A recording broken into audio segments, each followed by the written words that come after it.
जय शिवराय मित्रांनो. तर आज आम्ही निघालो आहे विसापूरला. तर आता आम्ही मिलिंदच्या घरी थांबलो आहे थोडं चाय पाण्यासाठी. सध्या पावसाळ्याचे दिवस असल्या कारणाने पाऊस जोरात आहे, त्यामध्ये वादळ पण जोरात आहे.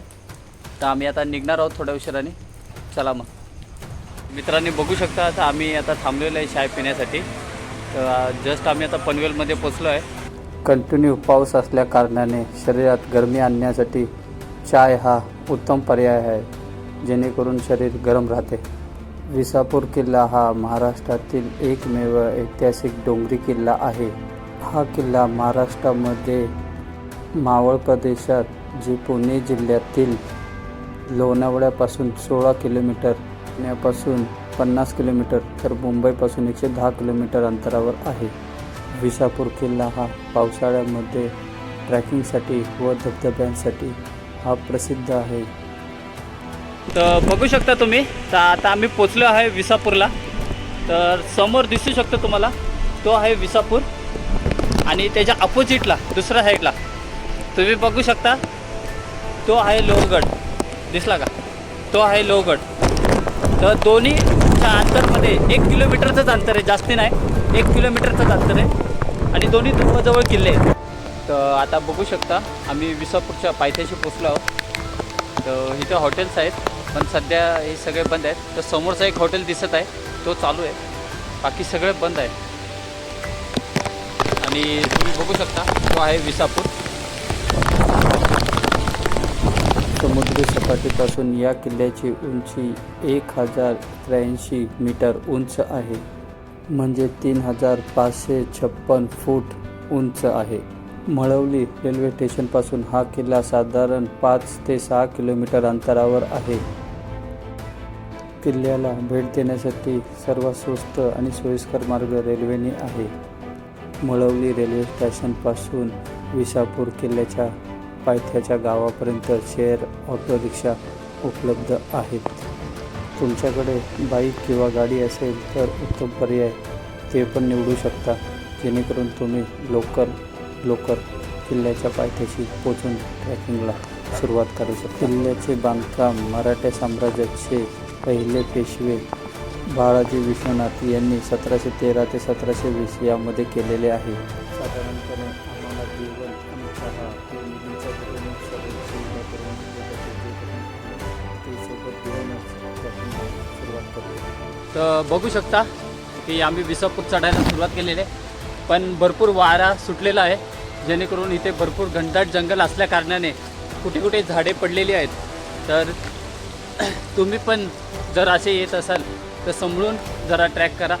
तर त्याच्या अपोजिट साईडला पण जे पायऱ्याची चढण आहे, तिथून पण लँडस्लाईड झालेले आहे, माती घसरले, डोंगर घसरले आहे, एखादं गाडी पण दबलेली आहे तिथे, टेम्पो. आम्ही त्या साईडचा रस्ता न चॉईस करता आम्ही इकडचा रस्ता चॉईस केला, जेणेकरून सेफली आम्ही वरपर्यंत पोचू. तर चला बघूया पुढे. आणि दगड असल्याकारणाने तो पाय ठेवायला थोडा अजून जास्ती त्रास होतो. तर तुम्ही पण येत असाल तर सांभाळून चढा, जेणेकरून पाय घसरण्याची शक्यता होऊ नये.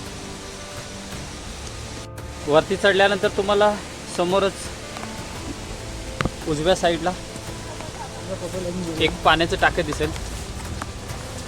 बघू शकता, हे पूर्णपणे पाण्याने भरलेलं आहे.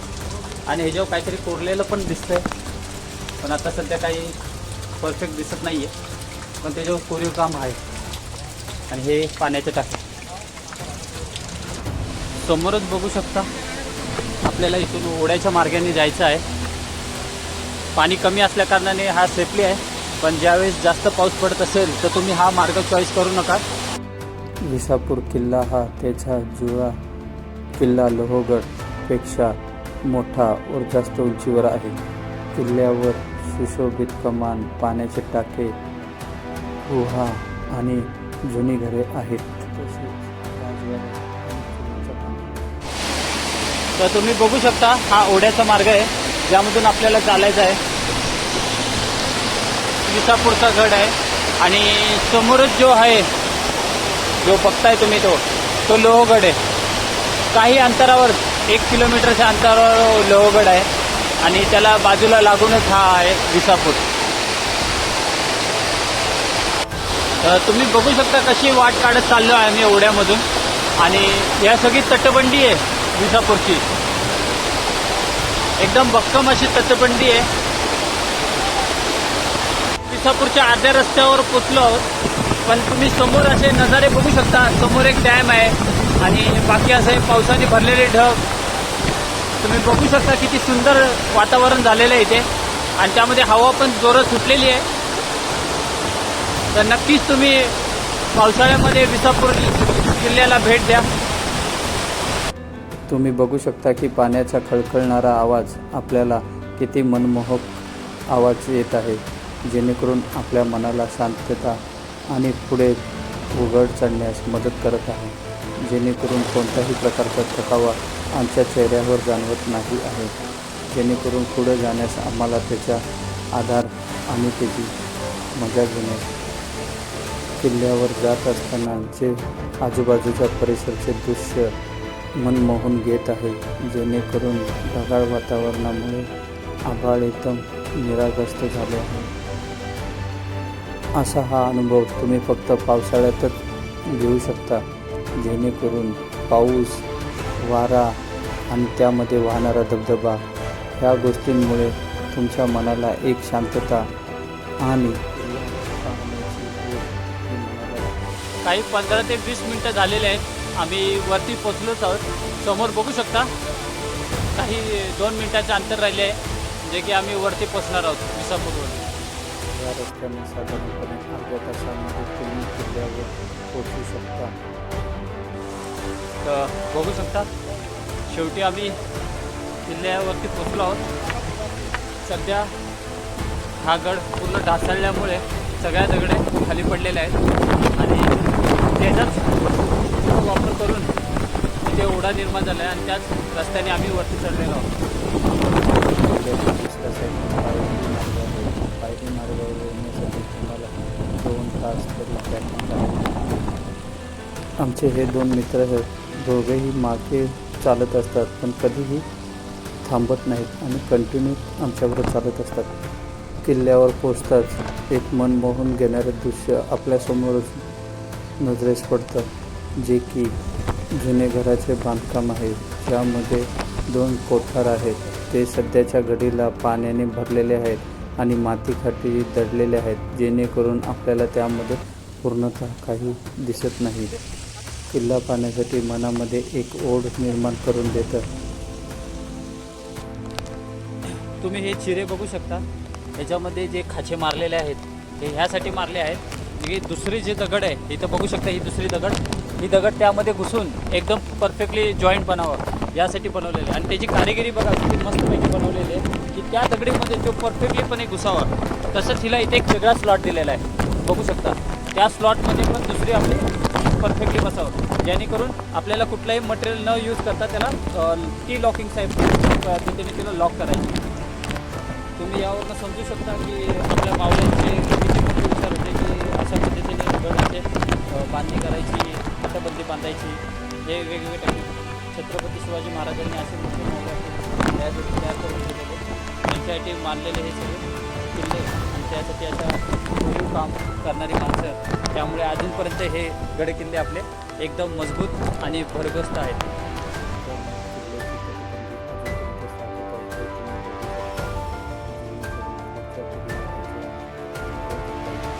समोर आपण पाहू शकतो एक तटबंदी आहे जी मजबूतपणे अजूनपर्यंत टिकलेली आहे.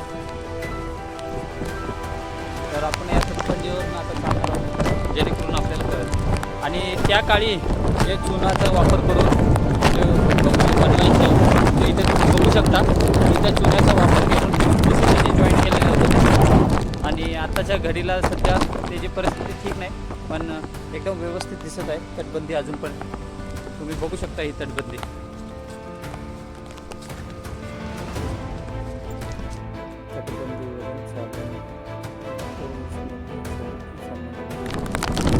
समोरच बघू शकतो आपल्याला इथे एक ब्रूज लागलेला आहे. हा एक ब्रूज आहे, बघू शकता इथून आपल्याला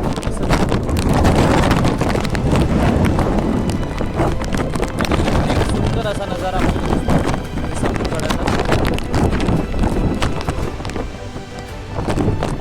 तुम्ही बघू शकता. किती जोराने वारे सुटले आहेत. आम्हाला पुढे चालता पण येत नाहीये, एवढ्या जोराने वारे सुटले आहेत. वारा जास्त असल्या कारणाने आम्हाला पुढे जाण्यास त्रास होत आहे. त्यामुळे आम्ही एका ठिकाणी उभे राहून वाऱ्याची झुंज देत आहोत.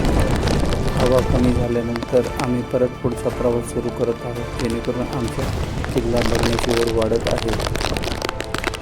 एक पाण्याचं टाकं दिसत आहे आपल्याला.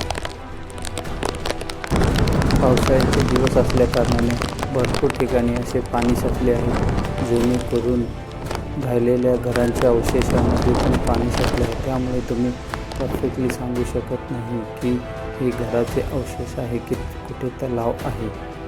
बाजूलाच तुम्ही तलाव बघू शकता, त्यामध्ये सध्याच्या घडीला पाणी साचलेलं आहे. हे तलाव नसून राजवाड्याचे अवशेष आहेत, ज्यामध्ये सध्याच्या घडीला पाणी साचलेलं आहे. त्यामुळे तुम्हाला समजून येत नाही हे राजवाडे आहेत का तलाव आहेत.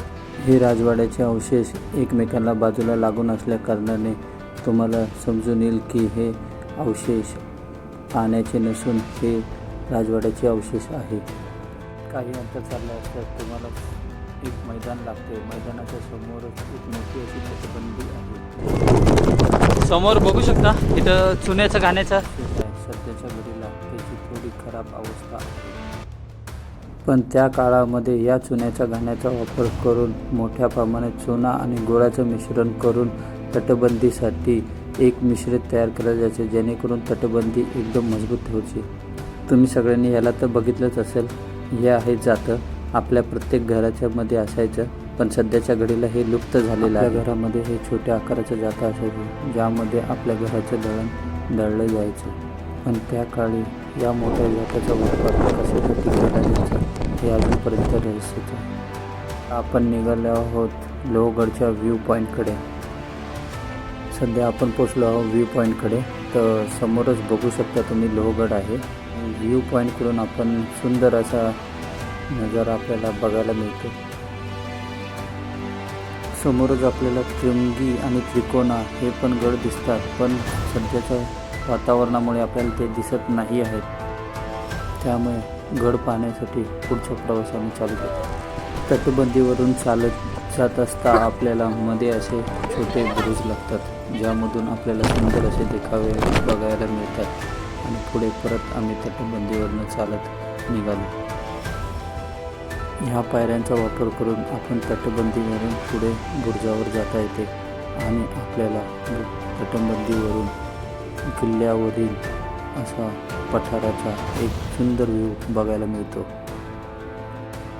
तटबंदीच्या बुरुजाच्या खालच्या बाजूस उतरल्या असता आपल्याला एक शिपाई लपण्याची जागा दिसते. ज्यावेळी शत्रूचं आगमन होतं त्यावेळेस यामध्ये शिपाई लपून राहतात, जेणेकरून त्यावेळेस शिपायांवर हल्ला करता येतो.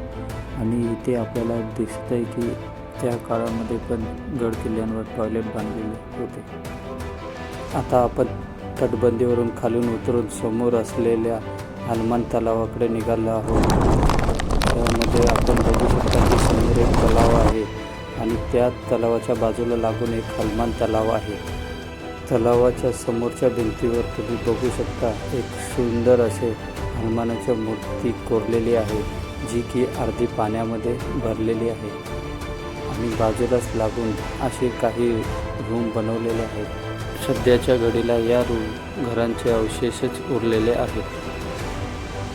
या अवशेषावरून आपल्याला असं निष्कर्षात येतं की त्यावेळेस विसापूरवर मोठ्या प्रमाणात लोकसंख्येने लोक राहत होते. काही अंतर चालल्यानंतर तुमच्यासमोर एक सुंदर असा नजारा डोळ्यासमोर येतो. गाडावरून खाली पडणाऱ्या पाण्याचा सुंदर असा फवारा वरती परत येत आहे. बाहेरून व वरांड्याच्या भिंतीने वेढलेल्या हा दोघींना छत नसलेल्या ह्या दोन इमारती, यामध्ये एका काळी सरकारी कार्यालय असायचं असं म्हटलं जातं. एक मोठा दगडी घराचा अवशेष पेशव्यांचा राजवाडा म्हणून ओळखले जायचे. या बांधकामामध्ये तुम्हाला बघायला मिळते की दोन्ही बांधकामामध्ये नक्षीदार चौथरा आणि घराच्या आतमधल्या दोन्ही भिंतींवर खाच आहे, ज्या खाचेमध्ये त्या काळामध्ये मोठ्या लाकडांचा वापर करून तिथे मोठे लाकूड उभे करून त्याचा मंडप करून त्याचा वापर केला जायचा. आणि आता त्या घडीला त्याचे अवशेष उरले आहेत. वाराचे अवशेष बघितल्यानंतर आम्ही बाहेर पडले असता बाहेर सोसाट्याचा वारा सुटला होता. वाऱ्याचा एक एवढा होता की आम्हाला साधारण उभेही राहता येत नव्हते.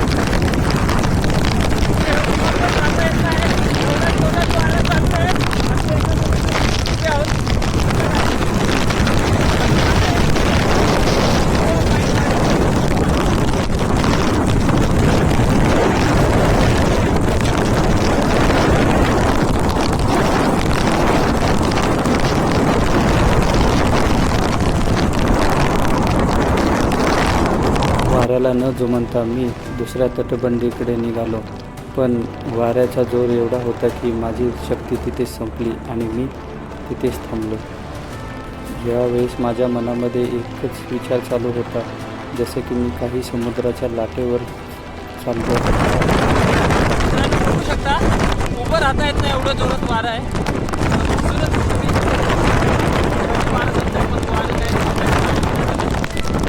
शेवटी थकून मी तिथे 15-20 मिनटं बसलो, पण वाऱ्याचा वेग काही कमी होईना.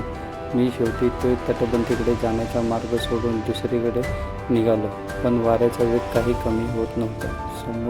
समोरच नजरेस 3 तोफा पडले, तर त्यामध्ये 2 छोट्या होत्या आणि एक मोठ्या आकाराची तोफ होती. त्याच्यावर तोफेच्या दोन्ही बाजूस ER असे अक्षर लिहिले होते. तोफेची लांबी 10 फूट लांब आणि 4 इंच व्यासाची होती. त्या तोफेवर टायडर रोज आणि क्राऊनचे चिन्ह आहे. असं म्हटलं जातं की ही राणी एलिझाबेथ याच्या काळातली ही तोफ असावी. किल्ल्यावर येणारा दुसरा मार्ग म्हणजे पायरी मार्ग. मार्गाने वर चढले असता आपल्या उजव्या हाताला 2 पाण्याचे टाके दिसतात. त्यामध्ये सध्या पाणी भरलेलं आहे. पायरी मार्ग हा आपल्यासाठी सर्वात सेफ पर्याय आहे. गडावर पोहोचण्यासाठी साधारण आपल्याला 2 तास लागतात. पायरी मार्गे आम्ही या साईडने न येण्याचे कारण म्हणजे त्या साईडने माती आणि डोंगर कोसळल्यामुळे आम्ही त्या साईडने येऊ शकलो नाही. त्यामुळे आम्ही दुसरा मार्ग चॉईस केला. समोरच तुम्ही पाहू शकता काता दगडामध्ये हनुमानाची मूर्ती कोरलेली आहे.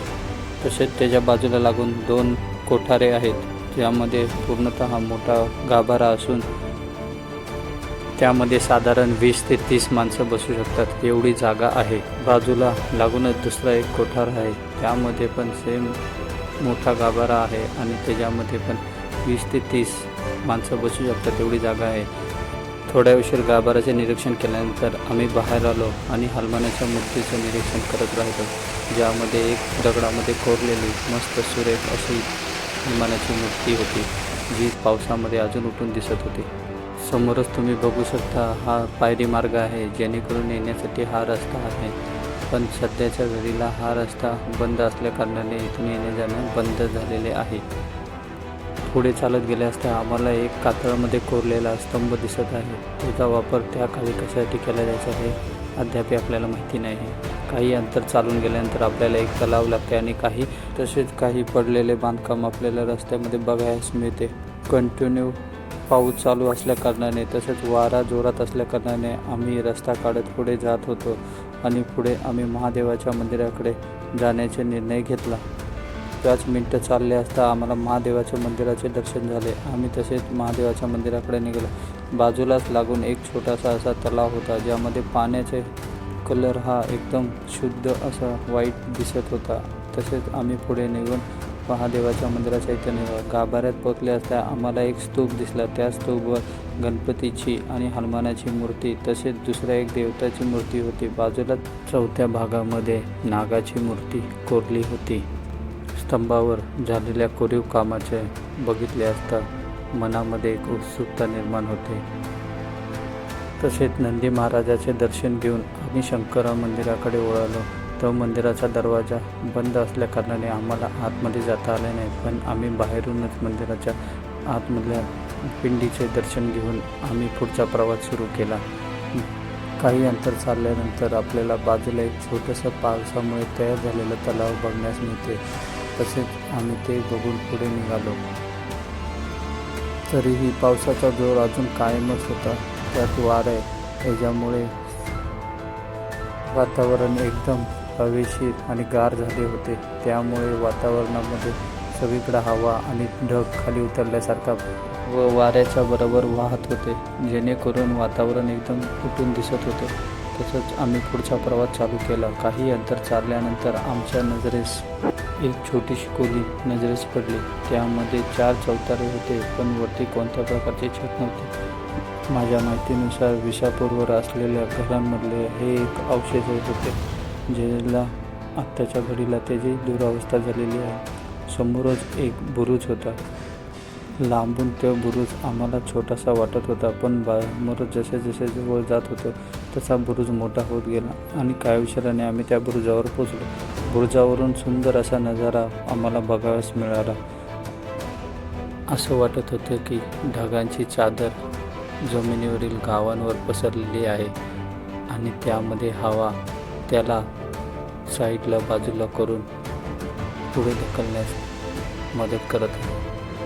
आमच्या माहितीनुसार आम्ही या गडावर किल्ल्यावर असलेल्या पाण्याचे टाके व गुफा, एक सुशोभित कमान आणि जुनी घरे, बाहेरील किंवा वरांड्याच्या भिंतीने वेढलेल्या 2 छत नसलेल्या इमारती, एक मोठ्या दगडी घराचा अवशेष आणि पेशव्याकालीन असलेले राजवाडे, दगडामध्ये कोरीव काम केलेली हनुमानाची कोरलेली मूर्ती आणि आता आपण पाहिलेली पांडवकालीन बांधलेली ही विहीर, लोखंडी तोफा आणि भक्कम अशी तटबंदी. लांबवर पसरलेला हा किल्ला आपल्या आठवणीत साठवून आपण परतीच्या प्रवासाला निघालेलो आहोत. या प्रवासामध्ये घेतलेला अनुभव पावसाचा आणि वाऱ्याचा याच्यामुळे आपला एक अविस्मरणीय क्षण यामध्ये आपल्या मनामध्ये घर करून गेलेला आहे. याच आनंदाने आम्ही पुढच्या प्रवासाला वाटेमध्ये दिसणारे सुंदर असे नजारे, ढगांनी भरलेले आभाळ आणि त्यामध्ये सुटलेला वारा, जसा की विसापूर किल्ल्याला हा अभिषेक, हा सगळा घेतलेला आम्ही अनुभव हा तुमच्याशी शेअर केलेला आहे. तुम्ही पण नक्कीच हा अनुभव घ्यायला विसापूरला भेट द्या. तुम्हाला ही व्हिडिओ आवडली असल्यास लाईक, कमेंट आणि शेअर करा. जय शिवराय मित्रांनो.